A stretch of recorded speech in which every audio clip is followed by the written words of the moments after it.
हमारे व्यस्त जीवन में ईश्वर की आवाज़। इस दुनिया में हमारी दो पहचान होती है।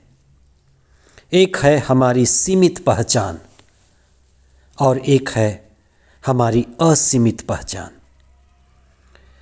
सीमित पहचान हमारी आंशिक पहचान है, शरीर की पहचान है, अधूरी है, बाहरी जगत की है। और असीमित पहचान हमारी आत्मिक पहचान है, चेतना में जागने के बाद की पहचान है, दिव्यता और बपतिस्मा पाने के बाद की पहचान है। आज हम अपने असली पहचान, आत्मिक पहचान पर चिंतन करें। 11 जनवरी 2026 रविवार, प्रभु ईसा का बपतिस्मा। पहला पाठ नबी ईसायास का ग्रंथ अध्याय 42 पद संख्याएं 1 से 4 तथा 9 से 10 तक। दूसरा पाठ प्रेरित चरित अध्याय 10 पद संख्याएं 34 से 38 तक और संत मत्ती का सुसमाचार अध्याय 3 पद संख्याएं 13 से 17 तक। एक बार एक कुम्हार घड़ा बना रहा था और घड़ा बनाकर वह सुखा रहा था। कई घड़े सूख रहे थे। उन्होंने आपस में बातें की कि हम कुम्हार से कहेंगे कि वह हमें आग में ना डाले। अभी हम कच्चे घड़े हैं, जैसे ही हैं बहुत अच्छे हैं, हम ऐसा ही रहना चाहते हैं। पर कुम्हार ने उनसे कहा, कच्चे घड़ों, तुम्हें नहीं पता कि तुम कौन हो, लेकिन जब तुम आग में डाले जाओगे, पक जाओगे, तो तुम्हारा ये रूप है स्वरूप में बदल जाएगा। तुम्हें एक नया रंग मिलेगा और तुम मजबूत हो जाओगे और लंबे समय तक काम में आओगे। आज का पहला पाठ कहता है कि वह मेरा सेवक है, ईसा मेरा सेवक है, चुना हुआ है, आत्मा से भरा है, मैंने उसका अभिषेक किया है। बपतिस्मा से ईसा आत्मा से भर गए।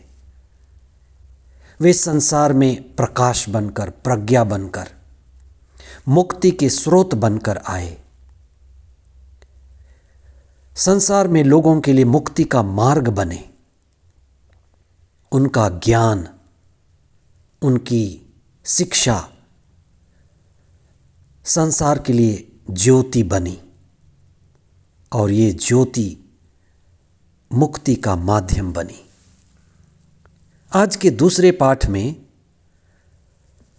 संत पेतरुस बड़ी भीड़ को ईसा के जीवन वृत्तांत के बारे में बताते हैं कि एक तो ईसा की सीमित पहचान थी, वो पहचान कि वे मरियम और जोसेफ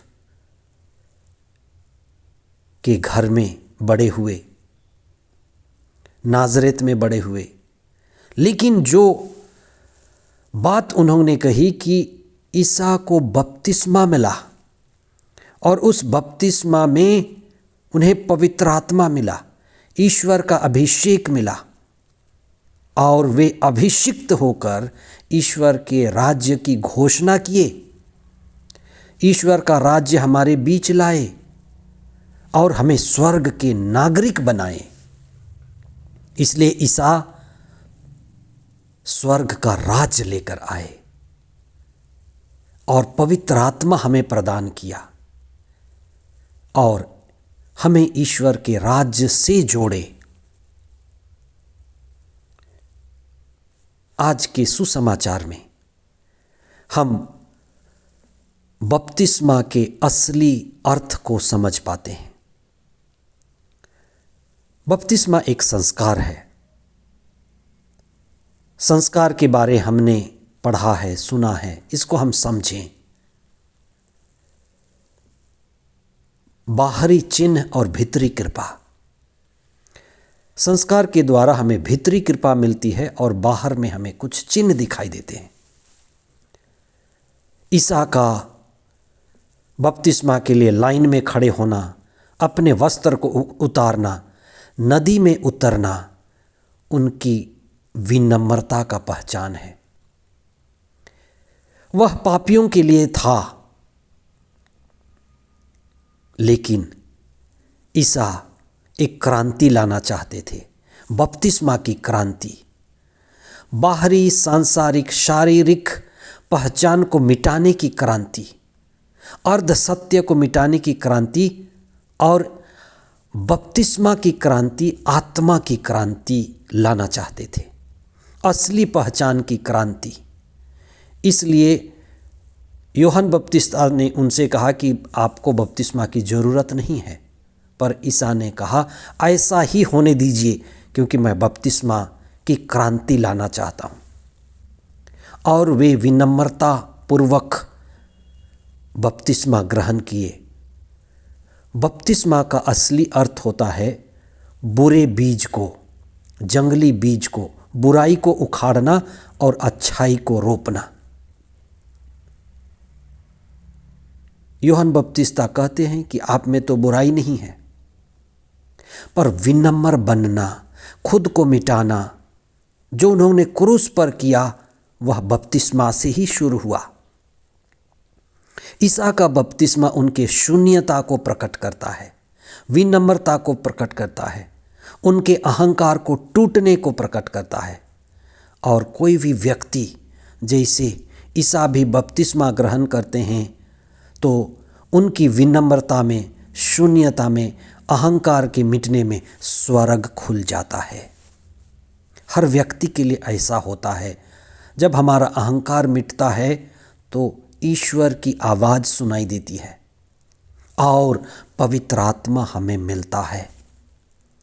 हम शक्ति और सामर्थ्य से भर जाते हैं और ईश्वर का राज्य हमारे भीतर आ जाता है और हमें असली पहचान का पता चलता है कि इस संसार में हमारा वास्तव में कोई नहीं है, ईश्वर हमारा असली पिता है।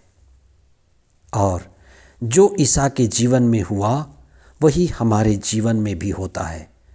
आज प्रभु ईसा के बपतिस्मा के पर्व के अवसर पर हम प्रार्थना करें, विनम्रता के लिए, शून्यता के लिए, अच्छे बीजों को रोपने के लिए, बुराइयों को मिटाने के लिए, और आत्मा से भर जाएं, स्वर्ग हमारे लिए खुल जाए और हम ईश्वर की आवाज़ सुन सकें कि हम ईश्वर के बेटे हैं, ईश्वर की बेटियां हैं।